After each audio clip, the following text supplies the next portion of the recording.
Assalamualaikum warahmatullahi wabarakatuh. Selamat malam. Dacarang Senghau. Assalamualaikum. Alhamdulillah Rabbil Alamin. Wassalatu wassalamu ala ashrafil anbiya'i wal mursalin wa ala alihi wa sahbihi ajma'in. Rabbi shrah li sadri wa yassir li amri wahlul 'uqdatam min lisani yafqahu qawli. Saudara muslimat yang saya hormati,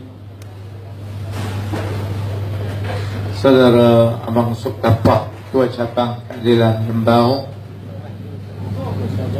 Kenal Saudara Uslia Begani, calon parlimen kita yang di Rembau, yang insyaAllah kalau kena cara dia akan jadi giant killer of all the giant killer. Simpati saya, solidariti saya dengan Dr. Sri Ram yang tanpa kita rancang, walaupun Mak Hassan kata kita rancang awal, tanpa kita rancang, Dr. Sri Ram calon kita di Dun Rantau menjadi simbol yang membuka mata rakyat kepada bagaimana jahatnya UMNO Barisan Nasional ini. Saudara-saudari, adik kakak yang saya hormati sekalian, kita sebenarnya ada kosong lagi kat depan ni kepada yang berdiri kat belakang ni. Kalau ada yang nak datang depan, jangan bimbang, poli tak pukul. Poli kat depan. Saudara-saudari, saya baru dapat surat daripada Khairi Jamaluddin. Dia kata dia nak saman saya. Khairi ni, sepanjang saya kenal dia, kali terakhir saya berdepan dengan dia ialah kita berdebat mengenai pendidikan percuma tahun 2012. Sepanjang saya kenal dia, saya hormat dia sebagai seorang ketua pemuda yang pemalu. Cukup pemalu dia ni. Dia tak sebut apa, jawab. Saya sentuh dia, petik dia, jentik macam mana pun, dia tak jawab. Susah sangat kali ni nak menjawab. Kali ini dia bukan jawab, dia saman, nak saman terus saya. Sebab apa? Kali ini kali pertama agaknya dalam sejarah politik dia yang muka dia pucat, dia tahu dia bakal kalah dekat Rembau, saudara-saudara. Sebelum saya pergi panjang lebar, sebab saya tahu orang Rembau tak percaya. Orang Rembau sendiri tak percaya Khairi boleh kalah ke, dia tak percaya. Dulu Rosli seorang je percaya boleh menang. Dia kata payah pun nak menang kat Rembau. Ramai orang tidak tahu Rembau ni kerusi 75% Melayu, 15% India, 10% Cina. Kerusi macam ini kalau di Selangor semua dah kalah dah sebenarnya. Kerusi campuran yang 75% Melayu, 15% Cina, 10% India. Ini kerusi-kerusi yang berbahaya untuk UMNO Barisan Nasional.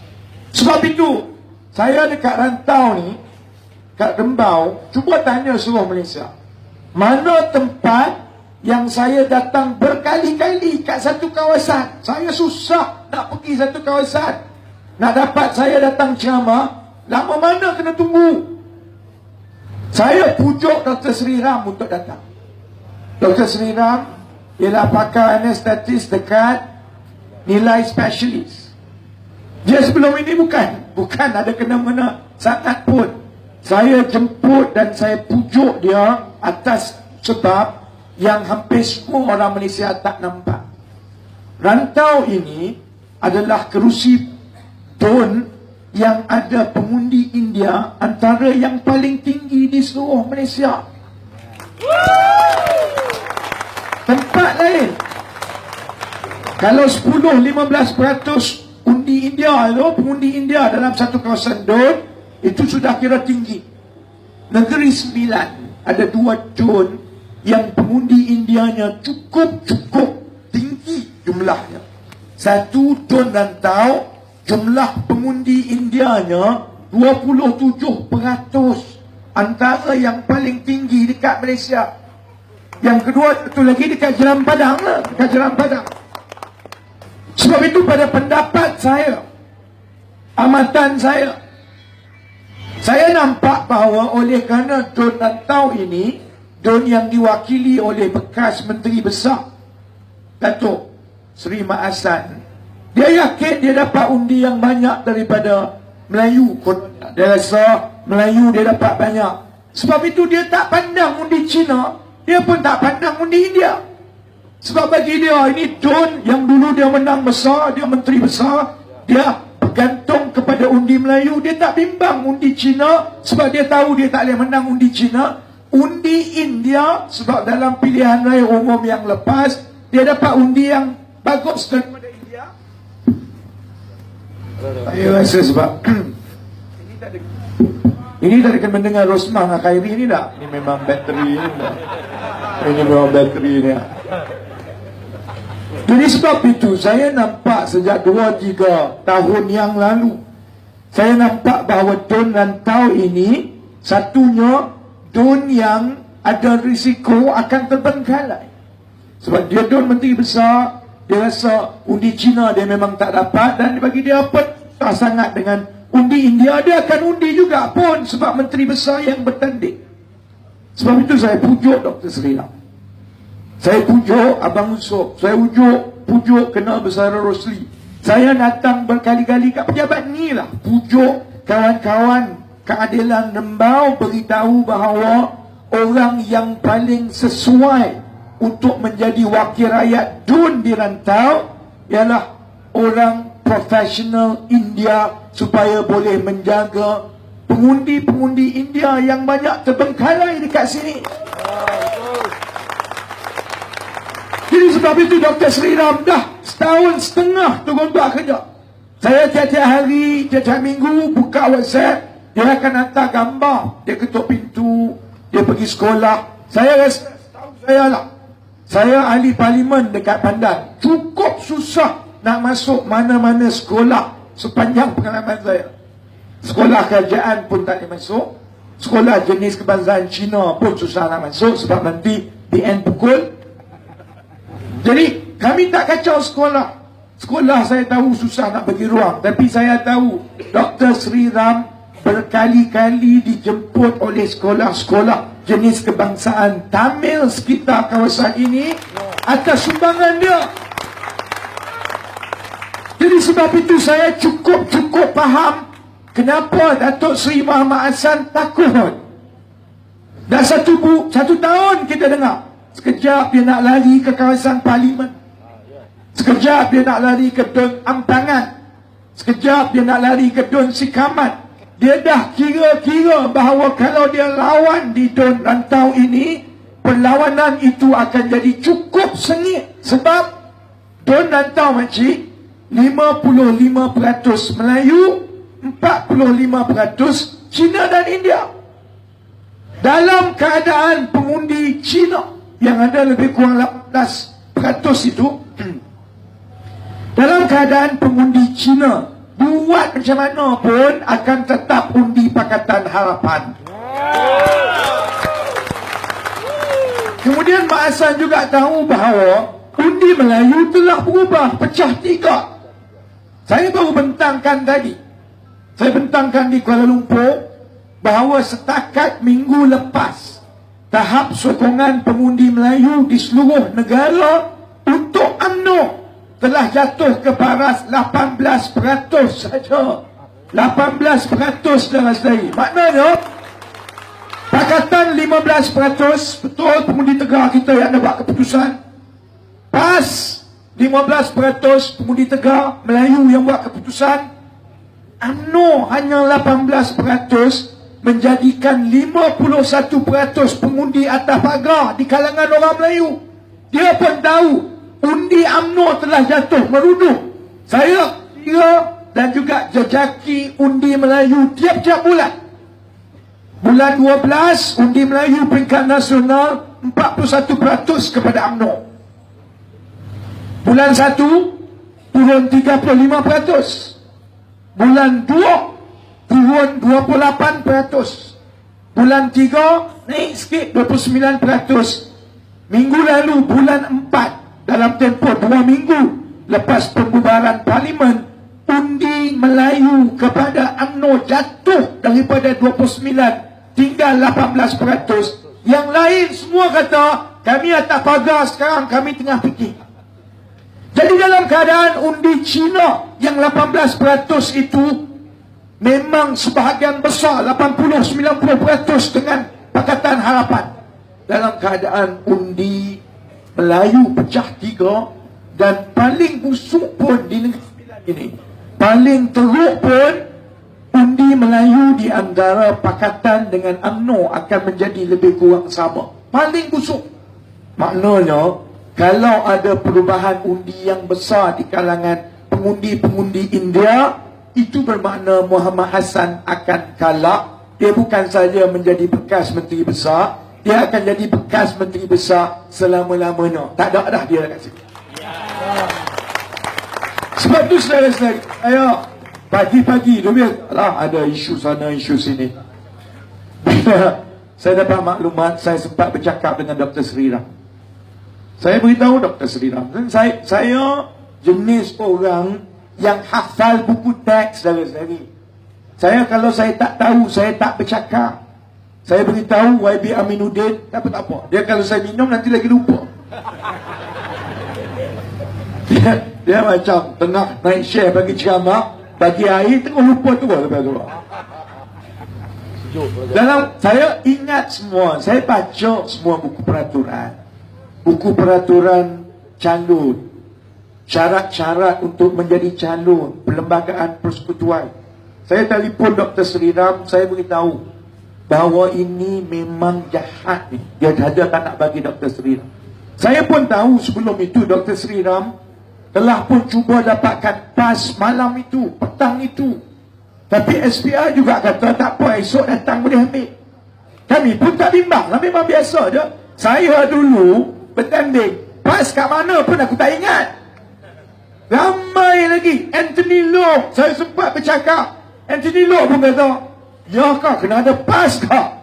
Biasalah. Kalau sudah beli borang, bayar deposit, dah isi borang, dah ada penjadang, dah ada penyokong, maksudnya nak jadi calon, boleh saja masuk. Tunjukkan saja. Malah yang bising-bising macam IC contohnya, IC pun itu hanya pengenalan diri. Tak bawa IC pun boleh tunjuk. Driving license boleh masuk. Macam calon kita dekat Wangsa Maju, dia gerus negaranya, dia photostat IC dia, dia tertinggal IC dia dalam photostat dekat rumah dia, esok dia bawa salinan. Pegawai tadi masuk, tunjuk salinan, kemudian tunjukkan gambar dengan telefon, gambar IC dia, dan tunjuk driving license, bagi masuk. Sama macam kita nak mengundi. Kita nak mengundi 9 bulan nanti kan. Janganlah tertinggal IC. Tapi kalau tertinggal IC, boleh pakai lesen memandu. Kalau ada pasport, boleh pakai pasport. Kalau ada surat daripada Jabatan Pendaftaran Negara, boleh pakai surat Jabatan Pendaftaran Negara. Kerana macam kita semayang, orang Islam semayang, ada bab yang rukun, ada bab yang tak rukun. Bab yang rukunnya, kalau nak jadi calon, kena isi orang, bayar deposit, ada penjadang, ada pembangkang, tidak muflis. Rakyat Malaysia umur 21 tahun, dan kalau malah kalau peraturan nak bertanding di sesuatu tun, dia mesti berada dalam kawasan itu, tak bawa IC pun. Ada pandangan undang-undang kata, asalkan bawa saja bil yang menunjukkan nama kita dekat situ, kalaupun IC kita itu didaftarkan di luar kawasan.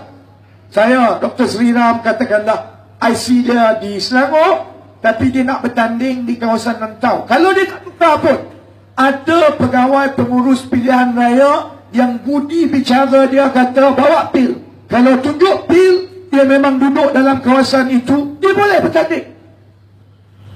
Sebab itu bila Dr. Sri Ram telefon saya dalam pukul 9 lebih, saya telefon dia, orang tengah jerit informasi kat belakang. Saya dah rasakan bahawa benda ini adalah sesuatu yang disusun. Sesuatu yang disusun. Kerana Dr. Sri Ram dah sampai. Tunggu sampai pukul 8 pagi duk tunggu. Tak bagi. Semalam kata nak pagi-pagi ni. Pergi pagi-pagi ni tak nak pagi pula. Bukan saja dia tak boleh masuk, penjagang tak boleh masuk, penyokong tak boleh masuk. Kemudian saya minta maaf lah. Saya yang suruh Dr. Sri Ram rempuk. Saya kata, rempuk, langgar, masuk.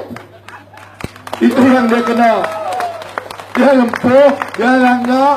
Dia juga kena tangkap dengan polis. Polis nak gari dia, polis tekan dada dia. Saya tak nak bergaduh dengan polis. Saya tahu polis pun malu dengan keadaan yang berlaku. Kenapa hanya di Rantau? Kenapa bukan di tempat lain? Kenapa di seluruh Malaysia ramai saja calon-calon yang tak ada PAS boleh masuk pun? Calon Pakatan Harapan di Jerantut semua tak ada PAS, masuk je. Calon Pakatan Harapan di Tampin, calon Barisan Nasional di Bandar Tun Razak tertinggal semua, telur dia tak tinggal. Masuk, lepas.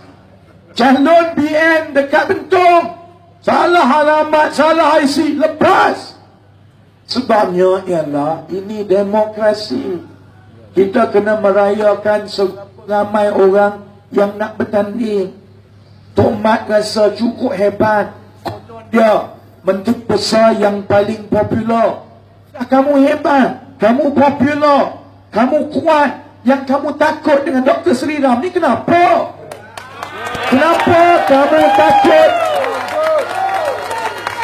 Dia bukan ahli politik lama, dia bukan Sami Value pun. Kenapa takut dengan Dr. Sri Ram? Dia seorang doktor biasa je. Sebabnya mudah.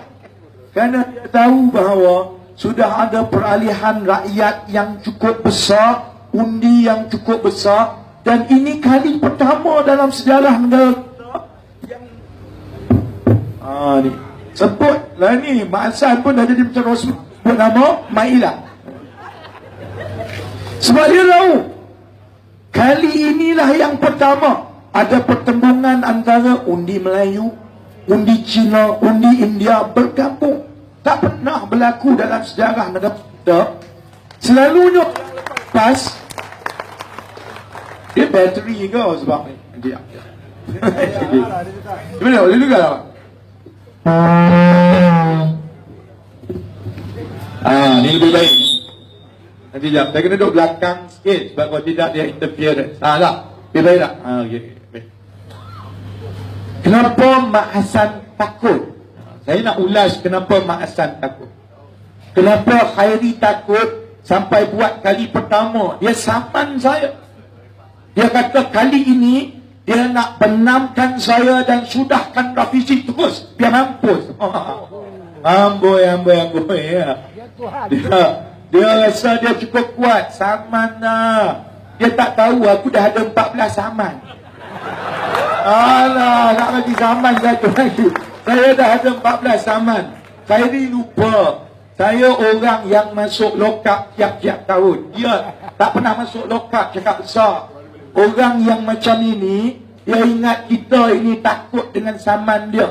Saman saya pernah kena, lokap saya pernah kena. Malah saya berdepan 4 tahun penjara. Itu pun aku tak takut. Kalau setakat Khairi Jamaluddin, siapa sangatlah. Yang takut bukan kita, bukan saya, bukan Sri Ram, bukan Rosli yang takut.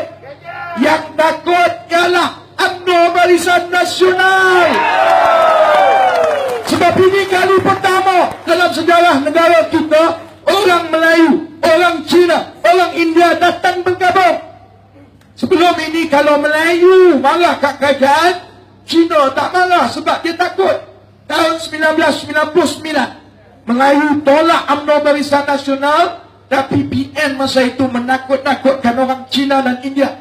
Dia kata, kalau sokong BN, kalau sokong pembangkang, nanti jadi macam Indonesia.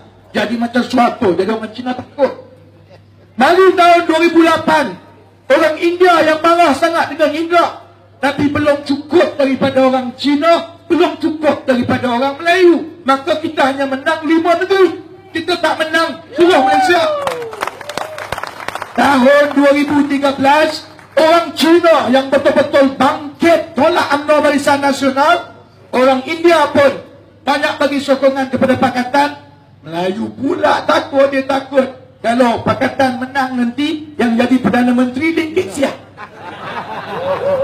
Jadi setiap kali dalam pilihan raya kita sebelum ini, tidak pernah sekalipun Melayu, Cina, India datang bergabung sekaligus untuk tuntut perubahan. Ini kali yang pertama dalam sejarah kita. Saya tahulah Mak Hassan ni cerdik sikit lah, walaupun dia tidak secerdik Ahmad Maslan, tapi saya tahu dia cerdik sikit lah. Khairi pun boleh mengira lah. Mak Hassan tahu rantau 55% Melayu, 27% India, 18% Cina. Dalam keadaan undi Melayu yang 55% itu lebih kurang sama, kalau tak pun lebih pada Pakatan Harapan, dia sudah hilang undi Cina. Kalau Dr. Sri Ram bertanding dan Dr. Sri Ram dah ketuk pintu tabur parti berkhidmat dengan orang-orang India miskin 1-2 tahun yang lepas, dia tahu dia akan menang. Sebab itu dia cuma buat begini. Cuma saya beritahu kepada Dr. Sri Ram, ini bukan kali pertama dan bukan kali terakhir UMNO menipu. UMNO dulu, kini dan selamanya akan menipu, saudara-saudara. Jawapan kita macam mana bila kita berdepan dengan orang macam ini? Sekarang dia malu lah. Sekarang Khairi panik, Mak Hassan malu. Mak Hassan kata apa? Dia kata, oh sebenarnya ini semua telah pun dirancang lebih awal. Dia ingat kita macam dia, pembohong dan penipu. Dia ingat Dr. Sri Ram kerja susah payah 2 tahun, tiba-tiba nak masuk pilihan raya berlakon rempuk-rempuk. Yang berlakon ni Najib dengan Rosmah je. Kita tak reti berlakon. Kalau kita rempuh betul. Itu kan berlakon tu. Jadi sekarang ini dia malu. Dan Khairi jangan malu, dia takut. Kerana Khairi agaknya lepas habis tu balik kira. Dia tengok balik, kerusi Rembau 75% Melayu, India 15%, Cina 10%. Dalam keadaan Melayu itu berpecah. Kalaupun dia dapat undi lebih lah, katakan Melayu 50 dia dapat, Pakatan dapat 35, PAS dapat 15. Katakanlah kena Rosli bertanding, 50% Melayu bagi kat Khairi, sebab dia macam hero Hindustan. Apa bagi kat dia? 15% kepada PAS, 35% saja undi Melayu kepada kena Rosli. Tapi kita juga dah kira, dan saya yakin bahawa Khairi pun tahu, pengundi Cina yang 10% itu akan tetap bersama-sama dengan Pakatan Harapan. Dan yang paling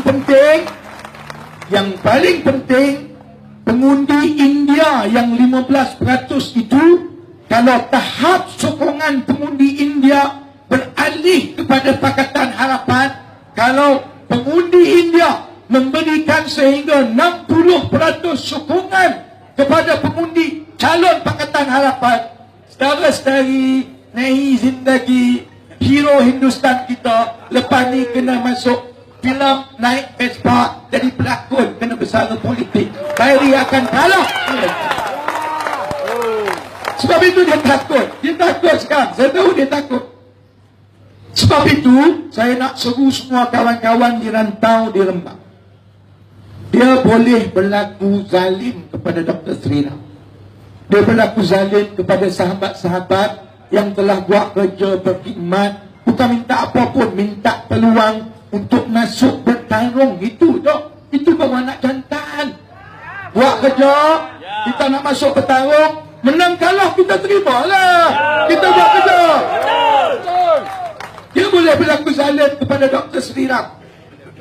Tetapi kita, walaupun dia sudah rampas satu kerusi, Dr. Sri Ram akan cabar di mahkamah, tapi kita masih ada pertarungan yang jauh lebih besar, iaitu kita bukan saja nak tumbang menetapkan Khairi di Rembau, kita nak kezaliman dan juga perangai mencuri dan juga menipu yang berlaku di rantau ini, kita jadikan teladan di seluruh Negeri Sembilan, supaya kita rampas Negeri Sembilan daripada UMNO Barisan Nasional.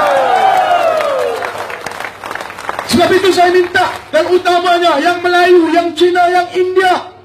Melayu sudah, kita pasti makin ramai ke arah kita. Cina, kita juga pasti kekal dengan kita. Saya nak mengayu kepada sahabat-sahabat pengundi India, jangan biarkan saudara-saudari dibuli. Kita jangan biar orang buli kita. Dia tipu Dr. Sri Ram. Cara paling baik untuk kita kalahkan dan kita pastikan kita balas balik apa yang dia buat, ialah kita pastikan tidak ada seorang pun pengundi India yang bagi undi kepada Khairi Jamaluddin. Boleh?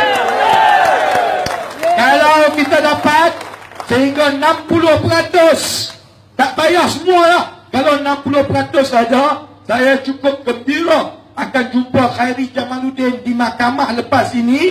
Masa itu dia bukan jadi yang berhormat dah. Masa itu dia jadi yang bersalah, Khairi Jamaluddin. Selesai. Saya nak bawa kembali kepada soal Negeri Sembilan. Saya nak bawa balik kepada soal Rosmah. Saya berceramah mana tak pernah sentuh Rosmah. Mesti juga sentuh Rosmah dengan Najib. Bayangkan, kita dah ada 14 pilihan raya umum. Tidak pernah lagi kita ada Perdana Menteri dan juga isteri dan juga pimpinan UMNO Barisan Nasional yang takut dengan gambar. Gambar pun kamu takut.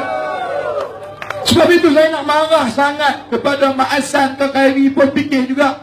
Yalah, Khairi dengan Mak Hassan itu orang Melayu kata tapak korek anak rintik. Yang kat bawah ni dia jadi takut. Tengok Sri Ram pun takut. Sebab Najib dengan Rosmah ke atas itu, saya boleh bayangkan Najib tiap-tiap malam tengok gambar Mahathir takut. Sampai kena gunting gambar Mahathir. Ya Allah, tak pernah berlaku. Masuk pilihan raya, tengok gambar Mahathir, dia boleh arahkan pergi gunting semua gambar Mahathir. Jadi gambar, ada gambar pimpinan kita sebelah kanan, ada pimpinan kita sebelah kiri, tinggal tegak kosong berubah. Sebab gambar Mahathir. Takut dengan gambar Mahathir, takut dengan gambar Anwar, dengan gambar pun kamu takut. Sebab itu saya pernah kata dulu, orang kata kat saya lah, YB, hidup kamu ni sia-sia lah. Lawan masuk penjara. Dia kata, bukan dapat apa pun. Saya kata paling kurang saya tidur nyenyak malam-malam. Saya tak boleh bayangkan macam mana Najib tidur. Tidur pun keluar gambar Mahathir, pergi. Tidur balik, Allah, Anwar pula bangun ni. Tidur terjaga, tengok Rosmah lagi terus takut.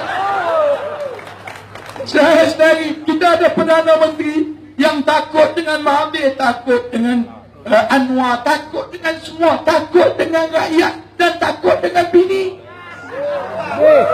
Sudah tentu sebab dia tahu bahawa kalau dia bertarung dengan adil, dia bertarung secara gentleman, dia bertarung dengan menghormati undang-undang, dia tahu bahawa kali ini UMNO Barisan Nasional, akibat daripada rompakan wang dan beban yang Najib dah tinggalkan kepada rakyat, UMNO Barisan Nasional akan bungkus kali ini sekali-sekali.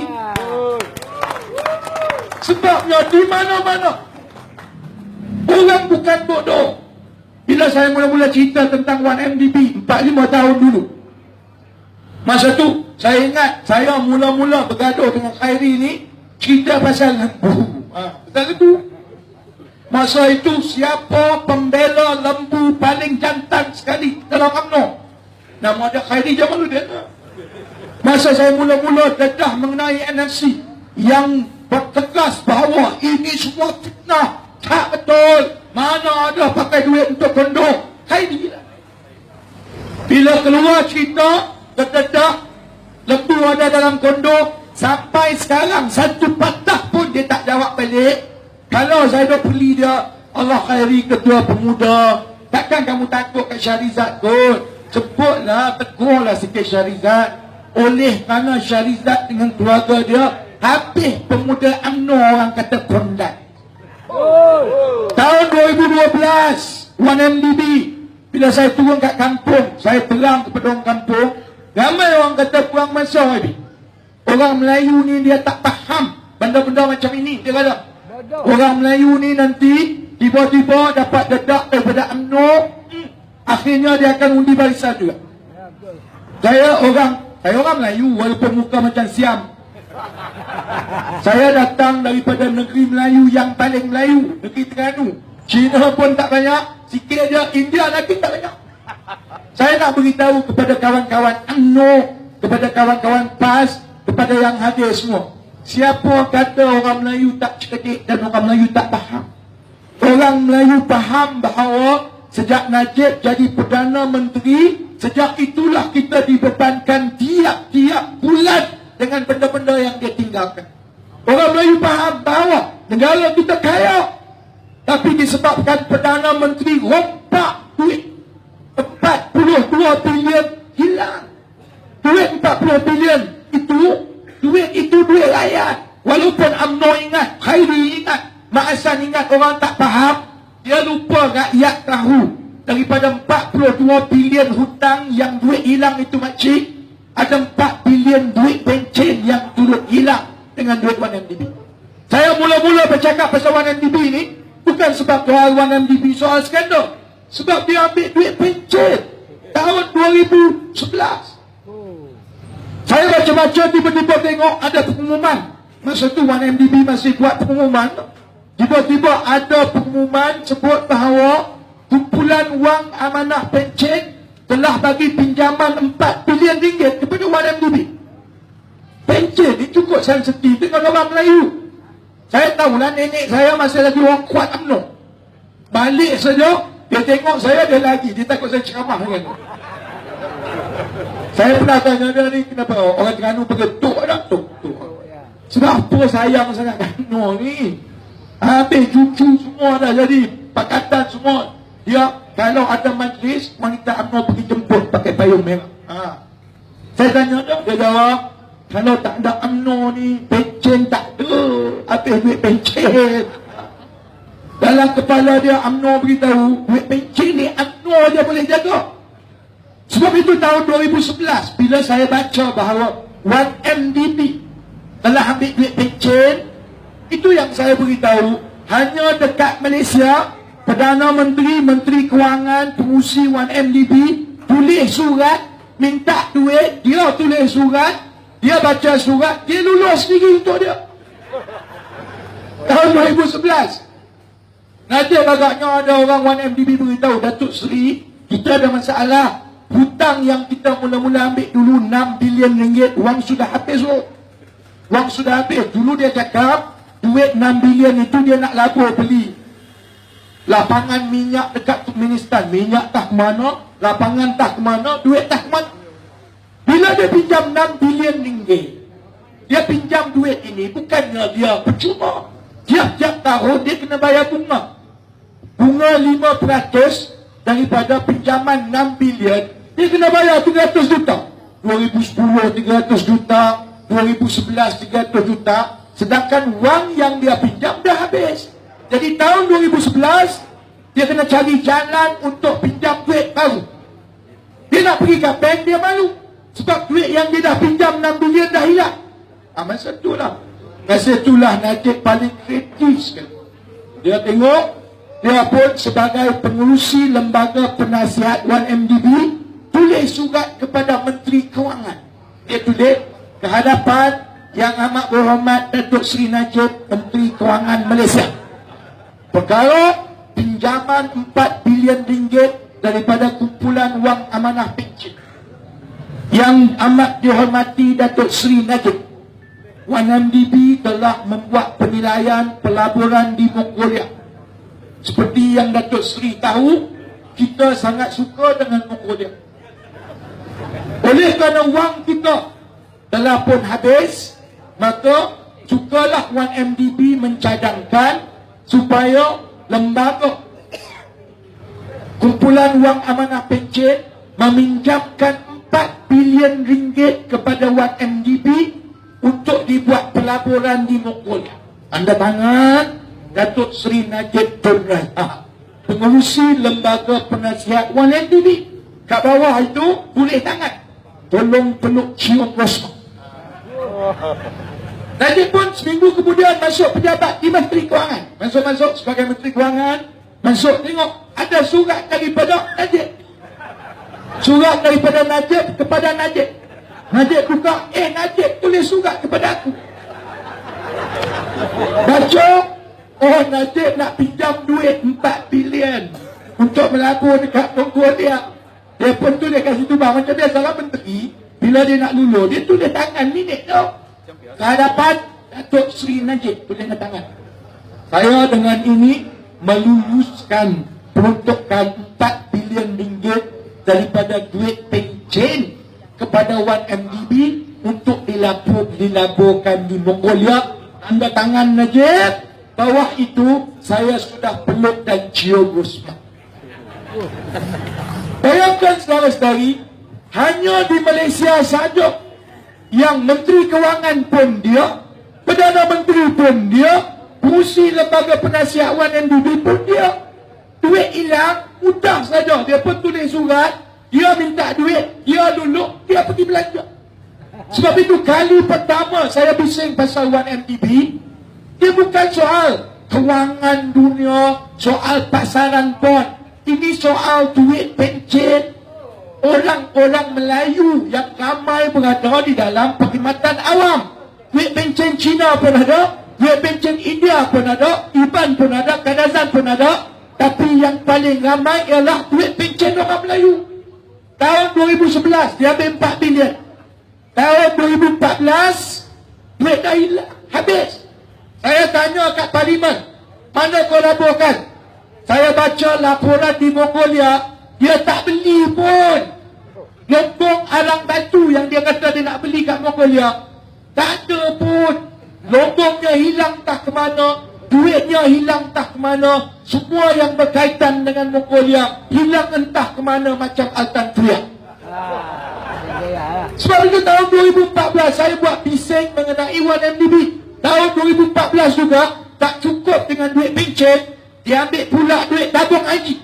Berapa ramai orang Melayu kat Rombau ni tahu bahawa 1MDB bukan saja tersangkut dengan duit pencen, dia juga tersangkut dengan duit tabung haji.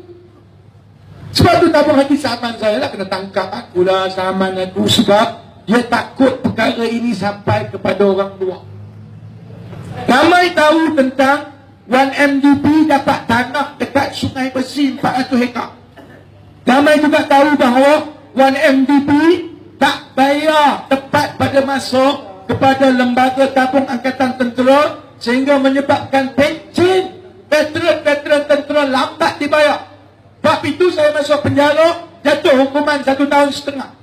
Sebab tahun 2016 saya tanya, kamu tak bayar pencen lambat ini, adakah ini disebabkan wang lembaga tabung angkatan tentera tersangkut dengan 1MDB? Sebab bila 1MDB dapat tanah 400 ekar tu, dia juga dapat tanggungjawab untuk memindahkan pengkalan udara kita pergi ke Senayan. Dia tak pindah, dia lantik kepada anak syarikat LTAT, yang itu dia tak bayar tepat pada masa. Jadi LTAT terpaksa gunakan wang sendiri untuk buat kerja. Yang itu semua orang dah tahu. Yang itu saya dah jatuh hukuman 1 tahun setengah pun. Yang mungkin ramai orang Melayu, orang kampung, orang Rombau tak tahu ialah begini. Sebenarnya bila 1MDB dapat tanah di Sungai Besi 400 ekar, dia nak majukan tanah itu, Najib bagi wang, satu wang daripada wang rakyat geran, tak payah bayar balik, 1.1 bilion, 1.100 juta Najib bagi saja, free. Yang itu tidak. Satu lagi yang rakyat kita tak tahu ialah dalam tahun 2014 juga, oleh kerana atas alasan nak membangunkan tanah di Sungai Besi, 1MDB telah mendapat duit tabung haji sebanyak 1.500 juta. 1.5 bilion. Ini 2 duit orang kampung susah. Ada orang kampung, Aceh ni yang ada, uncle yang mungkin tak tahu, orang nak pergi haji ni kena simpan duit berpuluh-puluh tahun. Ada orang simpan RM50 tiap-tiap bulan ni.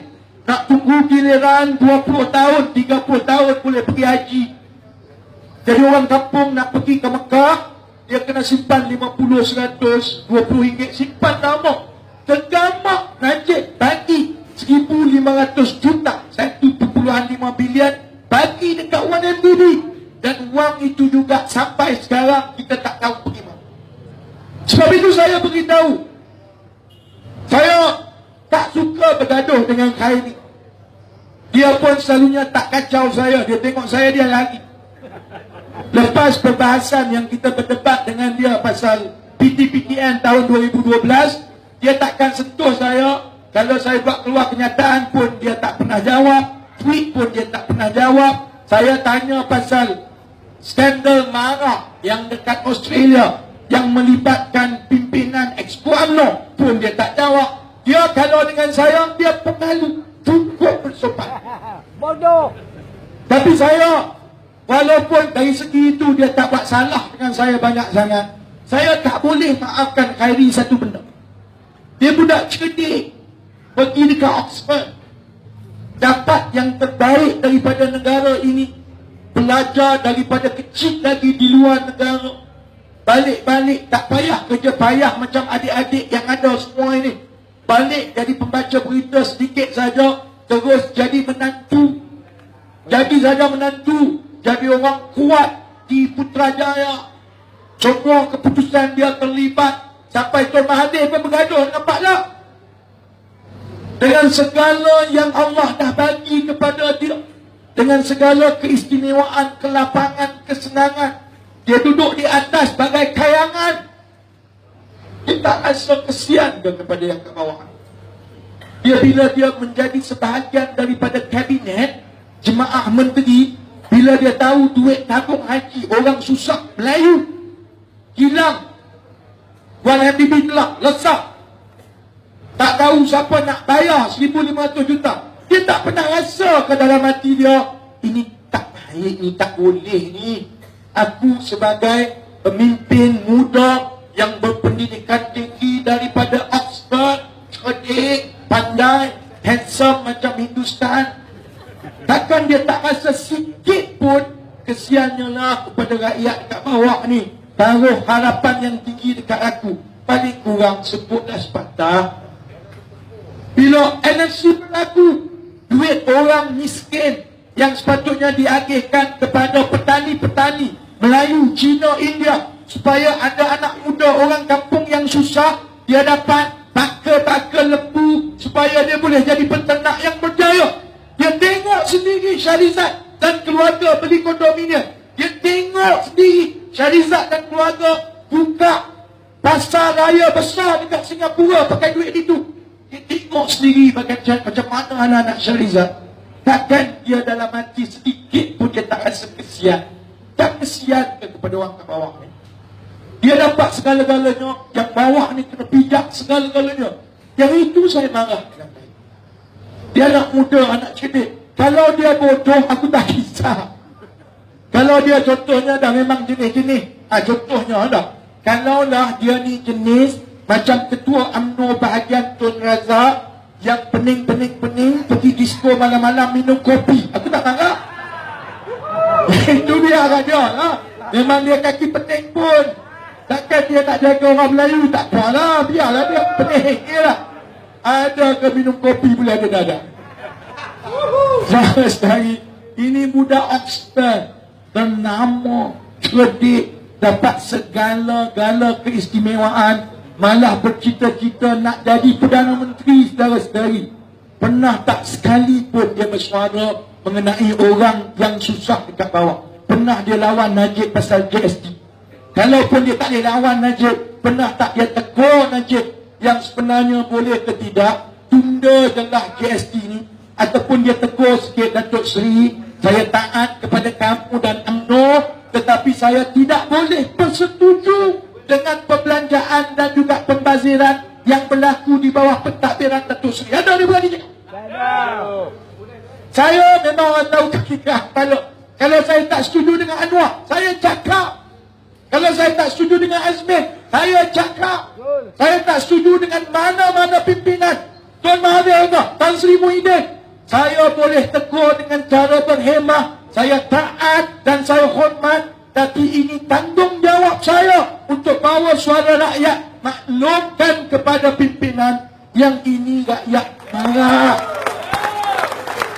Baru ada kelas, baru kita boleh hormat dengan Khairi, baru kita tak kacau dia.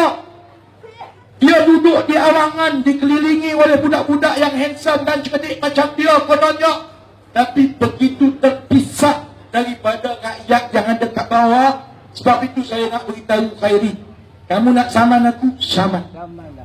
Kamu nak lawan, lawan. Aku tak takut. Kalau saya duduk penjara masa tu sebab dia saman, saya boleh keluar tiap-tiap minggu, lagi bagus. Kalau kita duduk dalam penjara, saya nak beritahu begini, Khairi, Mak Hassan, kamu nak jadi wakil rakyat, jadilah wakil rakyat yang baik. Kamu nak jadi wakil rakyat, dengarlah yang rakyat yang susah ke bawah ini.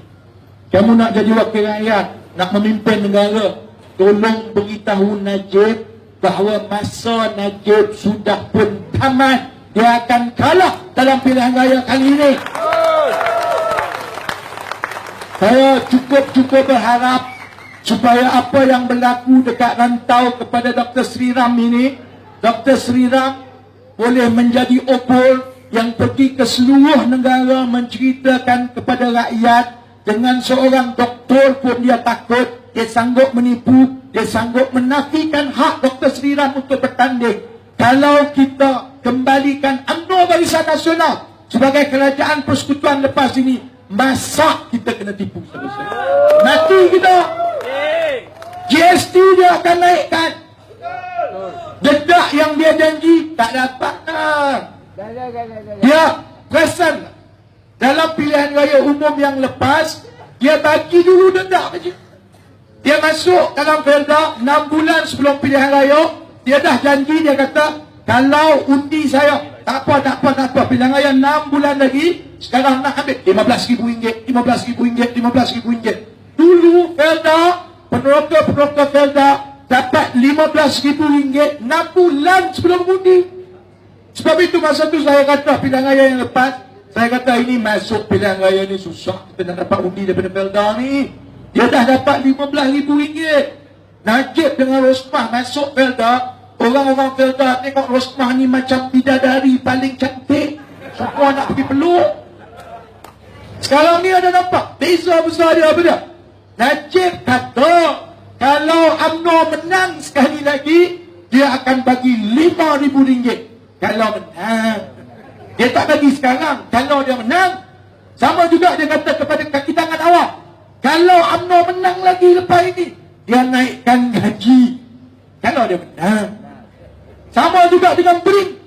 Kalau menang, baru BRIN naik. Sama juga saya dah beritahu yang pergi teksi tu, yang pergi ramai-ramai teksi ambil kad. Ingat kau pergi seluruh negara, Najib nak bagi duit ke? Dulu Najib bagi tayar RM2. Ini Najib bagi kad. Itu pun saya tak tanya lagi. Saya takut masukkan kad nak isi minyak, keluar dekat skrin minyak, kalau menang ada duit dah. Tak ada kad dah. Dia ada, nak pergi cek dah. Kok keluar lah. Kalau menang, berapa ada duit. Jadi sekarang lagi, apa beza dulu dengan sekarang? Dulu, kita banyak duit. Dia tabur betul-betul sebelum pilihan raya. Sekarang ni duit tak ada. Semua janji. Kalau menang, dapat. Kalau menang, dapat. Yang dia tak beritahu macam ini. Kalau menang, dapat naik GST sendiri. Sebab dia kena kutip duit daripada kita untuk bayar segala kemewahan dan dedak-dedak yang dia telah janjikan masa pilihan raya. Jadi saya minta untuk undur diri. Saya nak kena pergi ke Sikaman. Ada satu lagi. Di Negeri Sembilan ini semua kursi-kursi pertempuran yang hebat. Sekali-sekali semua tahu bahawa Negeri Sembilan adalah negeri yang potensi paling besar untuk dirampas oleh Pakatan Harapan. Kita hanya perlukan 4 kursi saja lagi. 4 kursi saja lagi. Saya memang cukup menaruh harapan sebelum ini. Kita sudah menang rantau. Saya beritahu Abang Usul, saya kata rantau ni dia akan jadi tempat pertama kita menang. Dan dengan rantau, kita menang Sikamat, kita pertahankan. Kita menang Ampangan, kita menang Labu, kita menang Lenggeng, kita menang Kerawang, kita menang Liki. InsyaAllah itu cukup untuk kita membentuk kerajaan. Dia telah curi rantau daripada kita dengan berlaku zalim macam ini. Tak apa. Saya orang Islam yang cukup yakin dengan keadilan Tuhan.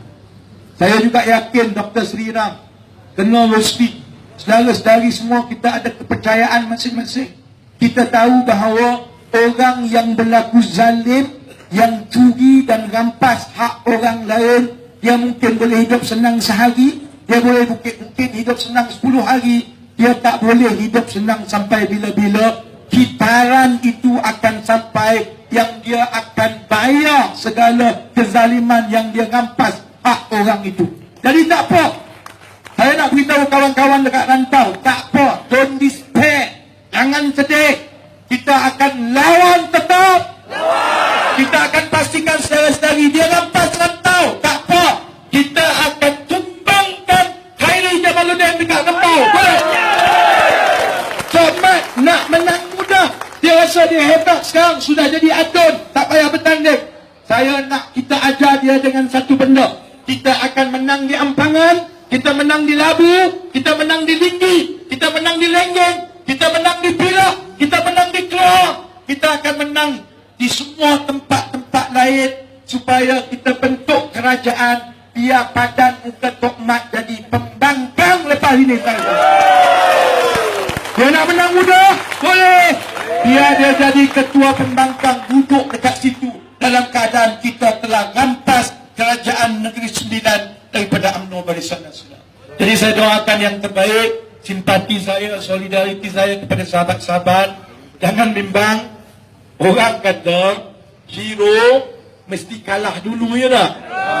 Hero kalah dulu. Betul, hero memang kalah dulu. Saudara-saudari kena pedih dulu, kena tekan dulu, kena marah dulu, kena tipu dahulu. Tapi percayalah, kalau kita ikhlas, kalau niat kita baik, kalau kita betul-betul nak tolong orang, kita akan dapat kemenangan juga. Kalau bukan hari ini, esok. Kalau bukan esok, 9 hari bulan Mei, insyaAllah kita akan menang di Negeri Sembilan, di Rembang dan juga Malaysia.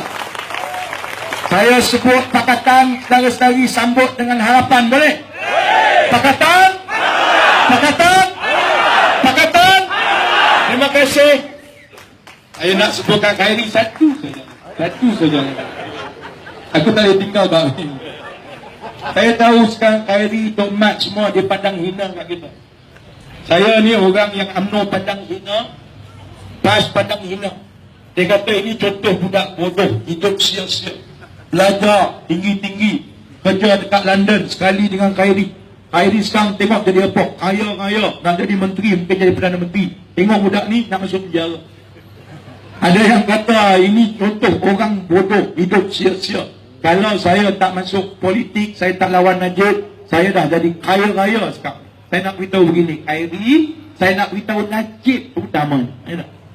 Khairi, Najib dengan saya ni tak banyak beza.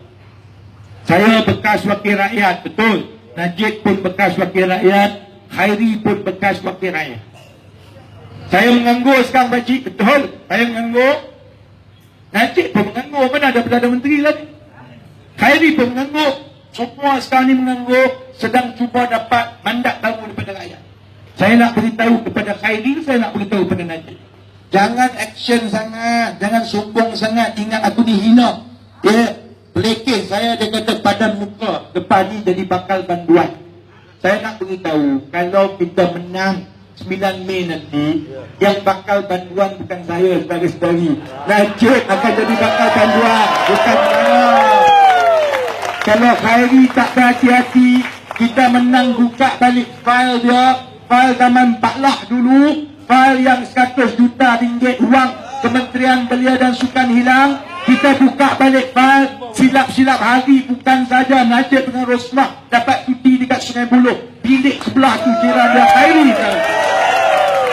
Jadi kuatkan semangat, insyaAllah kita jumpa lagi. Saya ucapkan terima kasih. Sesek Nandi Manakam. Assalamualaikum warahmatullahi wabarakatuh. Reformasi! Reformasi! Reformasi! Lawan tetap! Lawan tetap! Lawan sempur! Terima kasih. Tepukan gemuruh untuk YB Rafizi, seorang pejuang demokrasi sebenar yang ada di bumi Malaysia. Tepukan gemuruh, tuan-tuan. Selepas ini YB Rafizi akan beredar ke lokasi yang seterusnya. Saya minta tuan-tuan sedikit bersabar sebab beliau akan meneruskan perjalanan beliau ke lokasi lain. Dan tuan-tuan kena ingat, sekarang ini manifesto Kerajaan Barisan Nasional melawan manifesto Pakatan Rakyat. Tapi apa hak mereka mengatakan manifesto mereka? Sudah 60 tahun mengatakan manifesto lagi untuk PRU 14. Buktikan manifesto Pakatan Harapan lebih baik daripada manifesto Barisan Nasional. Boleh tuan-tuan? Boleh. Kita tumbangkan dengan kegagalan Dr. Sri Ram untuk mewakili kita di Johor Rantau. Kita tentukan mereka tumbang di Parlimen Rembau dan seluruh Negeri Sembilan dan seluruh Malaysia kalau boleh.